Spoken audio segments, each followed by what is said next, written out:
కంటికి తెలియకుండా వెళ్లిన సిఎస్ బృందం.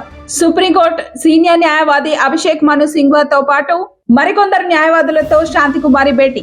సుప్రీంకు సమర్పించాల్సిన నివేదిక, అమికస్ క్యూరీ అడిగిన ప్రశ్నలపై చర్చలు. మరోవైపు సుప్రీంకోర్టులో be the change welfare society petition. కేంద్ర ప్రభుత్వం, తెలంగాణ ప్రభుత్వం, అటవీ శాఖ ప్రిన్సిపల్ చీఫ్, అదనపు కార్యదర్శి, హెచ్సియు రిజిస్టర్, టీజీఐఐసి డైరెక్టర్ సహా మరికొందరిని ప్రతివాదులుగా చేరుస్తూ పిటిషన్. తమ ఆదేశాలు పాటించకుంటే సిఎస్ ను జైలుకు పంపుతామని సుప్రీంకోర్టు ఆగ్రహం. ఇప్పటికే ఈ కేసును సుమోటోగా స్వీకరించి విచారిస్తున్న సుప్రీంకోర్టు. హెచ్సియు అటవీ భూముల అంశంపై ప్రభుత్వం అరాచకాలు, విద్యార్థుల ఆందోళనల అనంతరం సుప్రీంకోర్టుకు చేరింది.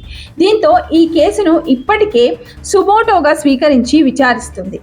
గత విచారణలో ప్రభుత్వంతో పాటు సిఎస్ కు కూడా మొట్టికాయలు పడ్డాయి.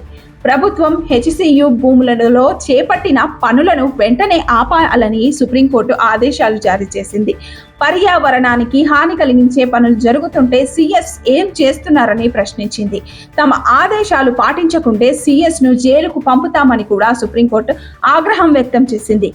హెచ్సియు అటవీ భూములపై సుప్రీంకోర్టు కమిటీని కూడా వేసింది. అందులోనూ సభ్యులు ఇప్పటికే హైదరాబాద్ లో పర్యటించారు. హెచ్సియులోని విద్యార్థుల సంఘాలతో సమావేశమయ్యారు. వారికి కావలసిన ఆధారాలను సేకరించినట్లు సమాచారం. అవసరమైతే మరోసారి వస్తామని కూడా చెప్పడం జరిగిందని విద్యార్థులు సైతం తెలిపారు. ఏప్రిల్ 16న ఈ కేసు సుప్రీంకోర్టులో విచారణకు రానుంది. ఈ క్రమంలో సిఎస్ శాంతికుమారి ఢిల్లీ వెళ్లినట్లు సమాచారం. కనీస సమాచారం లేకుండా ఢిల్లీకి వెళ్లారు. అక్కడ ప్రభుత్వం తరపున హెచ్సియు కేసులో వాదనలను వినిపిస్తున్న సీనియర్ న్యాయవాది అభిషేక్ మనుతో పాటు మరికొందరు న్యాయవాదులతో సిఎస్ శాంతికుమారి భేటీ కానున్నట్లు తెలుస్తుంది. సుప్రీంకోర్టుకు సమర్పించాల్సిన నివేదిక, అమికస్ క్యూరీ అడిగిన ప్రశ్నలపై చర్చించనున్నట్లు సమాచారం. మరోవైపు ఈ కేసును సుప్రీంకోర్టు కూడా సీరియస్ గా తీసుకుంది. ప్రభుత్వంలో లోపాలు కనిపిస్తున్నాయి. ఇదిలా ఉండగానే తాజాగా ఇదే అంశంపై be the change welfare society petition సుప్రీంకోర్టులో దాఖలు చేసింది.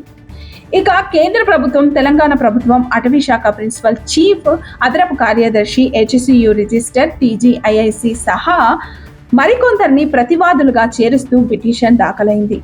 అన్ని కలిపి ఎల్లుండి విచారణ జరపనుంది. ఈలోపే శాంతికుమార్ ఢిల్లీ వెళ్లారు. దీనిపై ఉత్కంఠ నెలకొంది. హెచ్సియు